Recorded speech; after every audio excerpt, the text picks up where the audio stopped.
সম্প্রতি দেশে আবারও করোনা ভাইরাসের নতুন ধরন JN1 শনাক্ত হয়েছে। সংক্রমণের গতি বাড়লেও জনমনে নেই তেমন সচেতনতা। সরকার সবাইকে স্বাস্থ্যবিধি মেনে চলার আহ্বান জানালেও বাস্তবে চিত্রটা ভিন্ন। Desk report. রাজশাহী রেল স্টেশনে রেল কর্তৃপক্ষের পক্ষ থেকে কোনো মাইকিং কিংবা সচেতনতামূলক প্রচারণা নেই। তবে স্কাউট সদস্যরা মাইকিং করে যাত্রীদের সচেতন করতে উদ্যোগ নিয়েছেন। প্ল্যাটফর্মে অনেক যাত্রী মাস্ক ছাড়া গায়ে গা লাগিয়ে ট্রেনে উঠছেন। অনেকেই জানেন না সংক্রমণ বাড়ছে, আর যারা জানেন তারাও অবহেলা করছেন। স্টেশনে প্ল্যাটফর্মে আসার পর সচেতনের একটা বার্তা দেওয়া উচিত ছিল, তবে আমাদেরকে কোনো সচেতন বার্তা দেওয়া হয়নি। আর অনেকেও জানে না যে এখনো করোনা কিভাবে ছড়িয়ে পড়ছে।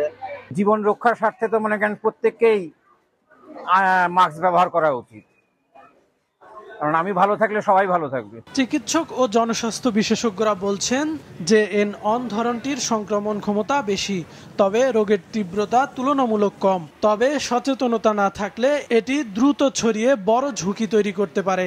সচেতনতামূলক প্রচারণা চালাচ্ছি, আমরা যাত্রীদের উদ্দেশ্যে প্রচারণা চালিয়ে যাচ্ছি এবং তাদেরকে মাস্ক পরার জন্য আমরা বিশেষভাবে অনুরোধ জানাচ্ছি। করোনা ভাইরাস প্রতিরোধে সরকারের নির্দেশনা মানা হচ্ছে না চট্টগ্রাম রেল স্টেশনেও।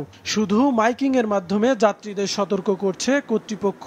প্রচন্ড গরম তো এই জন্য আর কি মাস্কটা খুলে রেখেছি। অবশ্যই সবারই দায়িত্ব মাস্ক পরা, এখন যে হারে করোনা বাড়তেছে সবাই মাস্ক পরা উচিত। দিনাজপুর রেলওয়ে স্টেশনেও কাউকে মাস্ক পরতে দেখা যায়নি। যাত্রীদের সতর্ক করতে প্রচারণার কথা জানিয়েছে স্টেশন কর্তৃপক্ষ। রংপুরেও মানা হচ্ছে না স্বাস্থ্যবিধি।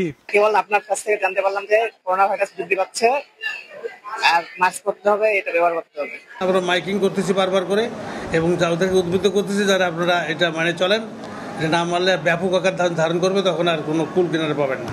ব্যাপক প্রচারণা চালিয়ে যাচ্ছি, আশা করতেছি তারা মাস্ক পরিধান করবে এবং স্বাস্থ্যবিধি মেনে।